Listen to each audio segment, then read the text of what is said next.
warm welcome to all the viewers to this briefing session on the upcoming new fund offer from Aditya Birla Sun Life Mutual Fund. And the fund that we are here to talk about today is ABSL Business Cycle Fund. Business Cycle Fund is focused on identifying investment opportunities based on the business cycle theme. Business cycle is typically understood as changes in economic activities, typically measured by changes in real GDP. Business cycle is known to be a critical determinant of equity markets performance through the movement in various sectors, as different sectors in the equity market assume leadership position in different phases of the business cycle. And that leads to sector rotation at the portfolio level too. Every phase of the business cycle, be it expansion or contraction, opens up a whole host of investment opportunities in the equity market. Today I am joined by the fund manager for this fund, Mr. Vineet Malu, who will take us through with much more detail on this fund, our investment approach, positioning and strategy. Welcome, Vineet. Hi, Nita.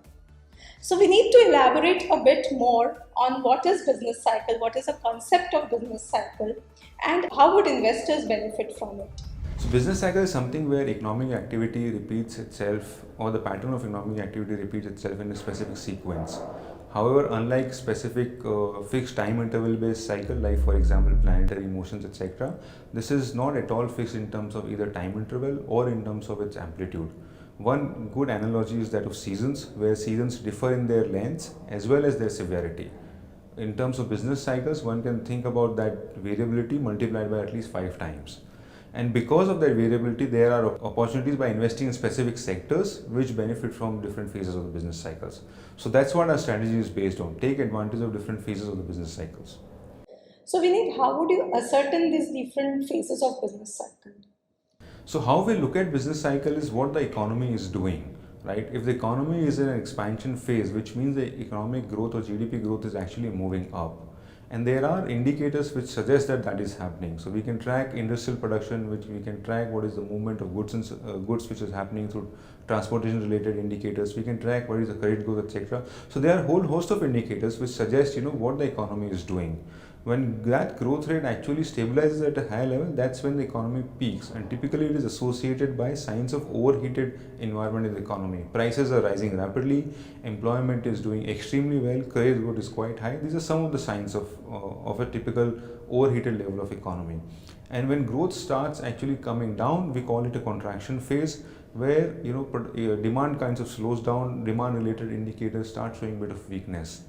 And eventually it leads us into a slump phase where all hell has broken loose. Employment is declining, industrial production is declining, bad assets are rising for banking sector, etc., etc. Right? So there are different economic indicators which tells us which phase of the economy we are in. So Vineet, as I understand, as the different business cycles change, there are of course different sectors do well. That's because different activities basically in phases of expansion, there are certain sectors do well which are more related to manufacturing or buying luxury goods, discretionary consumption goes up. As compared to that, in phases of contraction or slowdown, it's only essential item, everyday use item, like FMCG or medicines, say something like pharma, healthcare will do well. So while you would be allocating to these sectors, how will your choice of sectors happen? And how would would there be any disproportionate amount of focus that you will put on a certain set of sectors at one point in time? What we're trying to do in this strategy is understand from extremely top-down level where the economy is, right? So there are 3 levels of questions we ask. One is where the economy is in its business cycle. Is it moving away from its mean and equilibrium level, right? Or is it likely to mean revert? And the third question is, if it mean reverse, where are the opportunities, right? Typically what we see is when an economy mean reverse from a slump towards peak phase through the expansion, the sectors which are geared to the economy cycle, where the relationship is positive, their earnings benefit as the economic activity moves up, as demand increases, they tend to do well, right? Similarly, on the other side, where the economy travels the journey from peak towards the slump through the contraction phase, the sectors which don't have anything to do with the cycles that are insulated from that downturn in the economic cycle, right? So our idea is understand which phase of the economic cycle we are in.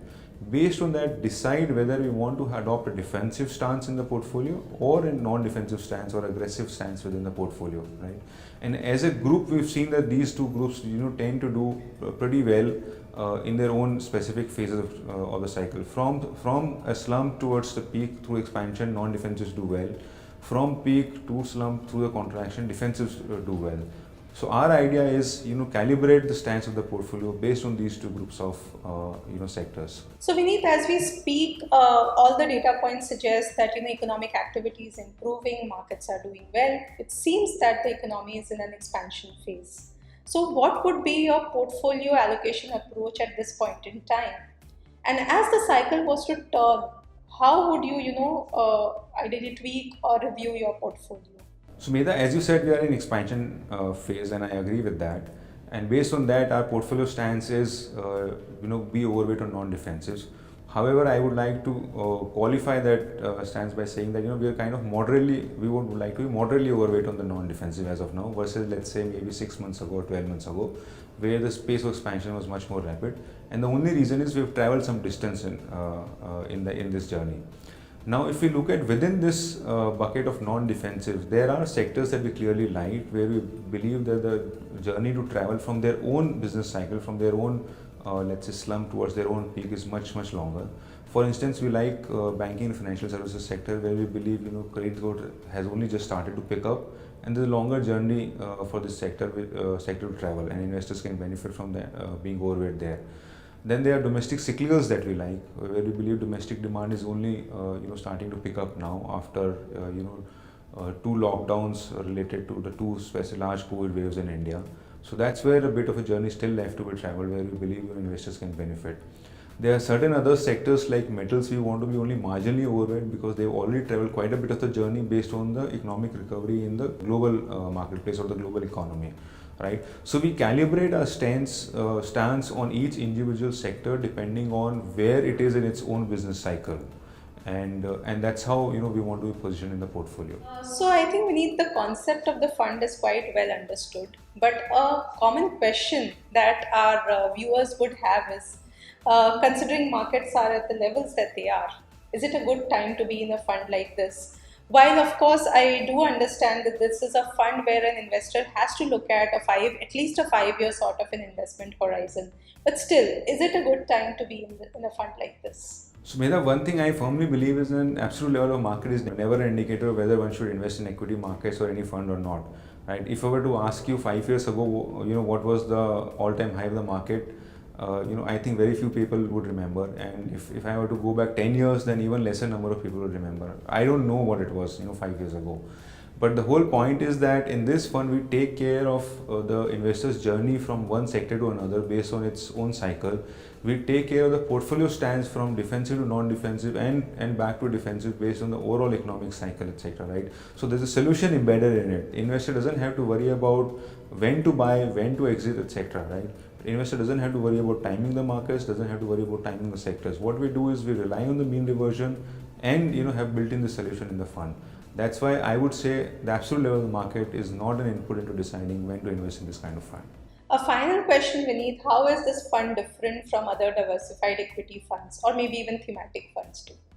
So this fund is different in the sense that a typical diversified category fund has all the flexibility to go underweight or overweight any sectors regardless of the overall stance that is warranted by the economic cycle.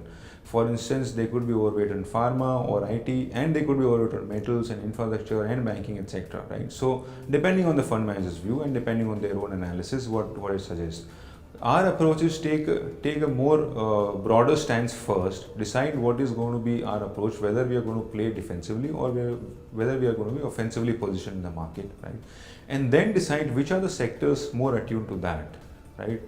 In terms of the economic cycles. Are there sectors which are being constrained by some specific factors? And if so, then we would want to be less exposed to those sectors and be more tilted towards some other sectors. That's our stances. So we have a clear-cut defined top-down approach. We also have much sharper activates on these sectors where we take a positive stance on. That's how it differs from a typical diversified category fund. In terms of thematic, they have to permanently focus on one theme only. The room to play for them is very limited within that theme, right? We have a much wider canvas available to us, but our degrees of freedom are much lesser than a diversified funds, but much larger than a thematic fund. So we are, I would say, with this strategy placed in kind of a sweet spot, where a bit of a overarching framework provides us some stability, and then reasonable degrees of freedom allows us to maneuver. Thank you, Vineet, for your valuable insights. So, two key takeaways I have from our discussion today. One is that we have a platform out here through this fund to participate in the various sectors of the market without having to worry about when to entry and when to exit out of the sector, because the fund is going to do that job of smoothly maneuvering in the right set of sectors based on a phase of business cycle. And the second great advantage that comes from this fund is that no matter what is the allocation in the underlying index of a particular sector, sometimes some sectors have very small allocation. But for this fund, if the cycle is favorable, if the tide is favorable for that particular sector, there is merit to have a significant overweight position too. So that is another benefit that the investors can have through a fund like this. They can be rest assured about the need to entry and exit different sector funds. All of that is coming in a single platform. So thank you very much, viewers, for your invaluable listening time, and have a great day ahead.